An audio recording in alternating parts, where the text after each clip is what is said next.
ഈ ഭട്ടിയ പറയുന്നുണ്ട് ഈ രാഹുൽ ഗാന്ധി എന്ന് പറയുന്നത് ഒരു ഇമ്മച്യൂർഡ് ആയിട്ടുള്ള ഒരു വ്യക്തിയല്ല, കണ്ണിങ് ആണെന്ന്. ബി ജെ പിയുടെ നാഷണൽ സ്പോക്ക് പേഴ്സൺ ആയിട്ടുള്ള ഗൗരവ് ഭട്ടിയ ഹെഡ്ക്വാർട്ടേഴ്സിലെ പ്രസ് കോൺഫറൻസിൽ പറഞ്ഞിട്ടുള്ളത് രാഹുൽ ഗാന്ധി ജർമ്മനിയിൽ പോയി ഇന്ത്യയുടെ ശത്രുക്കളെ കണ്ടു, മീറ്റ് ചെയ്തു എന്നാണ് പറഞ്ഞിട്ടുള്ളത്. അതുമാത്രമല്ല, രാഹുൽ ഗാന്ധി എന്തിനാണ് പാർലമെന്റ് സെഷൻ നടക്കുമ്പോൾ ജർമ്മനിയിലേക്ക് പോയിട്ടുള്ളത്? അതിലൂടെ ഇന്ത്യയിലെ പാർലമെന്റിനെയും ഇന്ത്യയുടെ വ്യവസ്ഥയെയും കളിയാക്കുകയല്ലേ ചെയ്യുന്നത് എന്നാണ് ഈ വ്യക്തി ഇവിടെ പറഞ്ഞിട്ടുള്ളത്. നമുക്കിതിന്റെ സത്യാവസ്ഥ നോക്കാം. ആരെയാണ് രാഹുൽ ഗാന്ധി പോയിട്ട് മീറ്റ് ചെയ്തിട്ടുള്ളത് ജർമ്മനിയിൽ നിന്ന്? ജർമ്മനിയിലെ ഹറ്റി സ്കൂൾ എന്ന് പറയുന്ന ഒരു സ്കൂളിൽ രാഹുൽ ഗാന്ധി വിസിറ്റ് ചെയ്തിട്ടുണ്ട്. അതിനെക്കുറിച്ചാണ്, അല്ലെങ്കിൽ അവിടെ വിസിറ്റ് ചെയ്ത് കുറച്ച് ആളുകളെ കണ്ടിട്ടുണ്ട്. അതിനാണ് ഇവർ പറഞ്ഞിട്ടുള്ളത് രാഹുൽ ഗാന്ധി മീറ്റ് ചെയ്തത് ജർമ്മനിയിൽ പ്രവർത്തിച്ചുകൊണ്ടിരിക്കുന്ന ഇന്ത്യയുടെ ശത്രുക്കളെ ആണെന്ന്. അതിൽ ഇവർ പറയുന്നത് ഒരാളെ മീറ്റ് ചെയ്തിട്ടുണ്ട് രാഹുൽ ഗാന്ധി. ഹറ്റി സ്കൂളിന്റെ പ്രസിഡന്റും പ്രൊഫസറുമായിട്ടുള്ള കോർണിലിയ വോൾനെയാണ് രാഹുൽ ഗാന്ധി മീറ്റ് ചെയ്തിട്ടുള്ളത്. ആ മീറ്റ് ചെയ്തതിന്റെ പ്രൂഫായി ഫോട്ടോഗ്രാഫും കൂടി ഭട്ടിയെ കാണിക്കുന്നുണ്ട്. ഇതാണ് ആ ഫോട്ടോഗ്രാഫ്. ഓക്കെ, ഇതിൽ രാഹുൽ ഗാന്ധി അവരെ മീറ്റ് ചെയ്യുന്നുണ്ട്. എന്നാൽ ഈ പറയുന്ന മിസസ് വോൾ ഇവരെങ്ങനെയാണ് ഇന്ത്യയുടെ എനിമിയാവുന്നത്? അതിന് ഭട്ടിയ പറയുന്നത് മിസസ് വോൾ എന്ന് പറയുന്നത് സെൻട്രൽ യൂറോപ്യൻ യൂണിവേഴ്സിറ്റിയുടെ ട്രസ്റ്റിയാണ്. എന്നാൽ ഈ സെൻട്രൽ യൂറോപ്യൻ യൂണിവേഴ്സിറ്റിക്ക് ഫണ്ട് ചെയ്യുന്നത് US ബേസ്ഡ് ആയിട്ടുള്ള ഒരു ബില്യനിയർ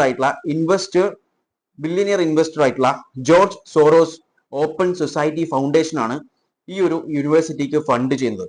ഈ George Soros open society foundation എന്ന് പറയുന്നത് അതൊരു ആന്റി ഇന്ത്യൻ, അല്ലെങ്കിൽ ഇന്ത്യയുടെ എനിമി ആയിട്ടുള്ള ഒരു കാര്യമാണ്.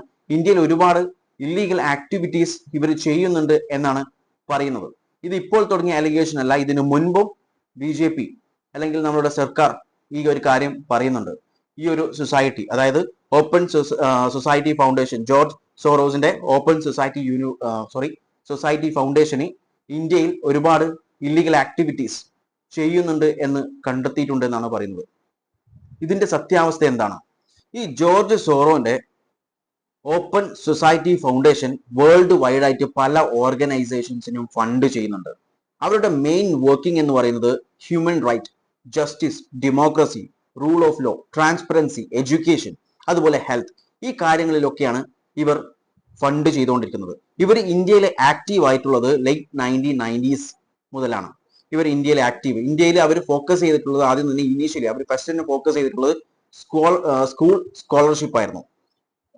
സ്റ്റുഡൻസിനുള്ള സ്കോളർഷിപ്പ് പ്രൊവൈഡ് ചെയ്തിട്ടുണ്ടായിരുന്നു. അതുപോലെ തന്നെ ഗ്രാൻസ് കൊടുത്തിട്ടുണ്ടായിരുന്നു. അതായത് ഏരിയാസ് ലൈക്ക് ജസ്റ്റിസ് റിഫോംസിനും കാര്യങ്ങൾക്കൊക്കെ വേണ്ടിയിട്ടുള്ള, അതുപോലെ മെഡിസിൻസിന് വേണ്ടിയിട്ടുള്ള, മെഡിസിൻ കിട്ടാൻ വേണ്ടിയിട്ട് ആക്സസ് ആകാൻ വേണ്ടിയിട്ടുള്ള ഗ്രാൻസ് ഒക്കെ ഇവർ പ്രൊവൈഡ് ചെയ്തിട്ടുണ്ട് ഇന്ത്യയിൽ. ഇവർക്ക് മേലിൽ വന്നിട്ടുള്ള ഏറ്റവും വലിയ അലിഗേഷൻ എന്ന് പറയുന്നത് പൊളിറ്റിക്കൽ ഫിഗേഴ്സ് ആയിട്ടുള്ള, പ്രത്യേകിച്ചും റൂളിംഗ് പാർട്ടി ആയിട്ടുള്ള BJPന്റെ അതിൽ നിന്നാണ് വന്നുകൊണ്ടിരിക്കുന്നത്. ഇവർ പറയുന്നത് BJP പറയുന്നത് ഈ ഒരു ഫൗണ്ടേഷൻ അല്ലെങ്കിൽ ഈ സൊസൈറ്റി ഇന്ത്യയിലെ പല ഗ്രൂപ്പ്സിനെയും ആക്ടിവിറ്റീസിനെയും ഫണ്ട് ചെയ്യുന്നുണ്ട്, അതുപോലെ അവരെ ഓർഗനൈസ് ചെയ്യാൻ ശ്രമിച്ചുകൊണ്ടിരിക്കുന്നുണ്ട് എന്നുള്ള അലിഗേഷൻ ആണ് BJPയുടെ ഭാഗത്തു നിന്നും ഈ ഒരു സൊസൈറ്റിക്ക് നേരെ വരുന്നത്. ഈ ഗ്രൂപ്പ്സ് അല്ലെങ്കിൽ ആക്ടിവിറ്റീസ് എന്നൊക്കെ പറയുന്നത് ആന്റി ഇന്ത്യൻ ആക്ടിവിറ്റീസ് ആണ് എന്നാണ് പറയുന്നത്. ആ ഗ്രൂപ്പ് ആന്റി ഇന്ത്യൻ ആക്ടിവിറ്റീസ് ആണ് പ്രവർത്തിച്ചുകൊണ്ടിരിക്കുന്നത് എന്നാണ് ക്രിറ്റിസിസം പറയുന്നത്. അവരെയാണ് ഈ ഒരു സൊസൈറ്റി ഫണ്ട് ചെയ്യുന്നത്. അതുകൊണ്ട് തന്നെ ഇവർ ഇന്ത്യയുടെ ശത്രുക്കളാണെന്നാണ് BJPക്കാർ പറഞ്ഞുകൊണ്ടിരിക്കുന്നത്. എന്നാൽ ഇതിന്റെ സത്യാവസ്ഥ എന്ന് പറയുന്നത് ഒരു കേസ് പോലും, അതായത് പറയുന്നത് നോ ക്ലിയർ എവിഡൻസ്, ഇൻഡിപെൻഡന്റ് ആയിട്ടുള്ള ഒരു ക്ലിയർ എവിഡൻസ് പോലും ഇവർക്കെതിരെ കിട്ടിയിട്ടില്ല. ഒരു കാര്യവുമില്ല. ആകെ ഉണ്ടായിട്ടുള്ളത് ഫോറിനിൽ നിന്ന് വരുന്ന ഫണ്ട് ഒന്ന് ED അന്വേഷിച്ചിട്ടുണ്ടായിരുന്നു. പക്ഷെ അതിലും വലിയ തുമ്പൊന്നും കിട്ടിയിട്ടില്ല. ഇവർ പല ഓർഗനൈസേഷനെ സഹായിക്കുന്നുണ്ട്. പക്ഷെ ഇവരുടെ മെയിൻ വർക്കിംഗ് എന്ന് പറയുന്നത് പറഞ്ഞല്ലോ, അതായത് ജസ്റ്റിസ് ആണ്, അതുപോലെ ട്രാൻസ്പെറൻസി, അതുപോലെ ഹെൽത്തിന്റെ ഇതിലേക്ക്, എഡ്യൂക്കേഷൻ, ഈ ഒരു കാര്യങ്ങൾ, ഹ്യൂമൻ റൈറ്റ്, ഇതിനൊക്കെയാണ് ഇവർ ഫണ്ടിങ് ചെയ്തുകൊണ്ടിരിക്കുന്നത്. ഈ ഒരു കാര്യങ്ങളൊക്കെ നല്ല രീതിയിൽ പോകാൻ വേണ്ടിയിട്ടാണ് വേൾഡ് വൈഡ് ഫണ്ട് ചെയ്യുന്ന ഒരു സൊസൈറ്റിയാണ് ഈ ഓപ്പൺ സൊസൈറ്റി എന്ന് പറയുന്നത്. അതായത് ജോർജ് സോറോസിന്റെ ഓപ്പൺ സൊസൈറ്റി.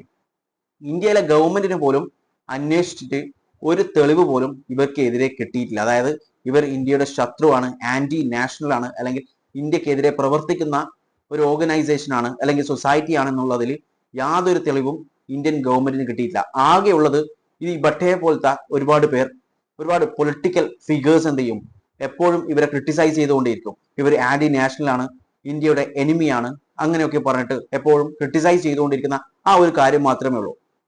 അതിന്റെ അപ്പുറേക്ക് ഒരു ഇൻഡിപെൻഡന്റ് എവിഡൻസും ഇവർക്കെതിരെ ലഭിച്ചിട്ടില്ല. അപ്പോൾ പിന്നെ എങ്ങനെയാണ് രാഹുൽ ഗാന്ധി ഇന്ത്യയുടെ ശത്രുക്കളെ മീറ്റ് ചെയ്തു എന്ന് എങ്ങനെയാണ് പറയാൻ പറ്റുക? പിന്നെ ഭട്ടിയ പറഞ്ഞിട്ടുള്ള രണ്ടാമത്തെ ചോദ്യം, അതായത് പാർലമെന്റ് സെഷൻ നടക്കുമ്പോൾ രാഹുൽ ഗാന്ധി എന്തുകൊണ്ട് സെഷന് കൂടാതെ പോയി എന്നുള്ളത്. സെഷന് കൂടിയിട്ട് എന്താണ് കാര്യം? സെഷന് ഉള്ളപ്പം തന്നെ ചോദിച്ച ചോദ്യങ്ങൾക്ക് ഉത്തരം തന്നിട്ടില്ല, അതായത് കൊടുത്തിട്ടില്ല. പിന്നെ വ്യാഴാഴ്ച നടന്ന സംഭവം അറിയാമല്ലോ. നമ്മുടെ VBG റാംജി ബില്ല് ലോക്സഭയിൽ രാവിലെ പാസ്സാക്കുന്നു, വൈകുന്നേരമാകുമ്പോഴേക്കും രാജ്യസഭയിലേക്ക് എത്തിച്ചു, ടേബിളിൽ വെച്ചു, രാത്രി തന്നെ അതും പാസ്സാക്കി. ഓപ്പോസിഷൻ പല കാര്യങ്ങൾ പറഞ്ഞു, സ്റ്റാൻഡിംഗ് കമ്മിറ്റിയിലേക്ക് അയക്കാൻ പറഞ്ഞു, അയച്ചില്ല. ഓപ്പോസിഷന് ഒരു റെസ്പെക്റ്റും കൊടുക്കാത്ത ഒരു പാർലമെന്റ് സെഷനിൽ എന്തിനാണ് ഓപ്പോസിഷൻ ലീഡർ നിൽക്കേണ്ട കാര്യം എന്താണ്? അല്ല, അദ്ദേഹം വന്നിട്ട് ഈ രാഹുൽ ഗാന്ധി എന്ന് പറയുന്ന വ്യക്തി ഈ പാർലമെന്റിൽ വന്ന് നിന്നതുകൊണ്ട് എന്താണ് ഉപകാരം? അവിടെ അത്രയും ഓപ്പോസിഷൻ പാർട്ടിയിലുള്ള അത്രയും മെമ്പേഴ്സ് അവിടെ ഉണ്ടായിരുന്നു. അവരെല്ലാവരും കൂടി ഒരു കാര്യമേ പറഞ്ഞിട്ടുള്ളൂ. എല്ലാവരും കൂടി പറഞ്ഞിട്ടുള്ളത് സ്റ്റാൻഡിംഗ് കമ്മിറ്റിയിലേക്ക് അയക്കണമെന്നാണ്, ലോക്സഭയിലും രാജ്യസഭയിലും. അത് കേട്ടില്ല, അത് കേൾക്കാതെ അത് പാസ്സാക്കി. പിന്നെ ലീഡർ ഓഫ് ഓപ്പോസിഷൻ അവിടെ ഉണ്ടായാലും അല്ലെങ്കിൽ ഇല്ലെങ്കിലും എന്താണ് കാര്യം? ഒരു മാറ്റവും വരാൻ പോകുന്നില്ല. അതുകൊണ്ട് തന്നെ ഈ ഭട്ടിയ പറയുന്നുണ്ട്, ഈ രാഹുൽ ഗാന്ധി എന്ന് പറയുന്നത് ഒരു ഇമ്മച്യൂർഡ് ആയിട്ടുള്ള ഒരു വ്യക്തിയല്ല, കണ്ണിങ് ആണെന്ന്. കണ്ണിങ് ആണ്, ശരിയാണ്. അതാണ് അദ്ദേഹം പാർലമെന്റ് സെഷൻ അറ്റൻഡ് ചെയ്യാതെ ജർമ്മനിയിൽ പോയിട്ടുള്ളത്. ജർമ്മനിയിൽ ഒരു സ്കൂളിലാണ് പോയിട്ടുള്ളത്. ഒരുപക്ഷെ അവിടുത്തെ കാര്യങ്ങൾ പഠിച്ചെടുക്കാനായിരിക്കാം, അറിയില്ല എന്തുകൊണ്ടാണെന്ന്. എന്തെങ്കിലും റീസൺ ഉണ്ടാവാം, എന്തുമാവട്ടെ. നമുക്കറിയാം BMW ബൈക്കിലോ മറ്റേ കയറി ഒരു ഫോട്ടോ ഒക്കെ കണ്ടിട്ടുണ്ടായിരുന്നു. ശരിക്കും പറഞ്ഞു കഴിഞ്ഞാൽ ഒരു ഓപ്പോസിഷൻ ലീഡർ പാർലമെന്റ് സെഷൻ നടക്കുമ്പോൾ ഇതേപോലെ പോകാൻ പാടില്ല, അത് സത്യമാണ്. പക്ഷേ ഓപ്പോസിഷൻ ലീഡറിനോ യാതൊരു തരത്തിലുള്ള ബഹുമാനവും അവരുടെ കൺസേൺ എടുക്കാത്ത ഒരു പാർലമെന്റിൽ ഇവർ നിന്നതിനെ കൊണ്ട് എന്താണ് ഉപകാരം? ഒരു ഉപകാരവും ഇല്ല. അതുകൊണ്ട് തന്നെ ഈ ഒരു കാര്യത്തിൽ ഞാൻ ഭട്ടിയ പറഞ്ഞത് എടുക്കും. രാഹുൽ ഗാന്ധി കണ്ണിങ് ആണ്. രാഹുൽ ഗാന്ധി ഇന്ത്യയുടെ ശത്രുവിനെ പോയി കണ്ടു എന്ന് പറയുന്നത് ഈ ഒരു സൊസൈറ്റി, ഏതോ ഒരു സൊസൈറ്റി, അതായത് ജോർജ് സോറോസിന്റെ സൊസൈറ്റി ഒരു യൂണിവേഴ്സിറ്റിക്ക് ഫണ്ട് ചെയ്യുന്നു, ആ യൂണിവേഴ്സിറ്റിയിലെ ഒരു ട്രസ്റ്റിനെ പോയി കണ്ടു എന്ന് വിചാരിച്ചിട്ട് അത് ആന്റി നാഷണൽ ഒന്നും ആവാൻ പോകുന്നില്ല. കാരണം ആ പറയുന്ന സൊസൈറ്റി ആന്റി നാഷണൽ ആണെന്ന് തെളിയിക്കാൻ ഒരു തെളിവുമില്ല. നിങ്ങളെപ്പോലത്തെ ആളുകൾ ഇതുപോലെ ഇങ്ങനെ പറയുന്നതെന്ന് മാത്രമേ ഉള്ളൂ.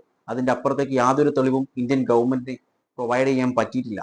അതുകൊണ്ട് തന്നെ ഈ ആന്റി നാഷണൽ അല്ലെങ്കിൽ ഇന്ത്യൻ എനിമിനെ പോയി കണ്ടു എന്ന് പറയുന്ന സ്റ്റേറ്റ്മെന്റ് അത് റോങ് ആണ്.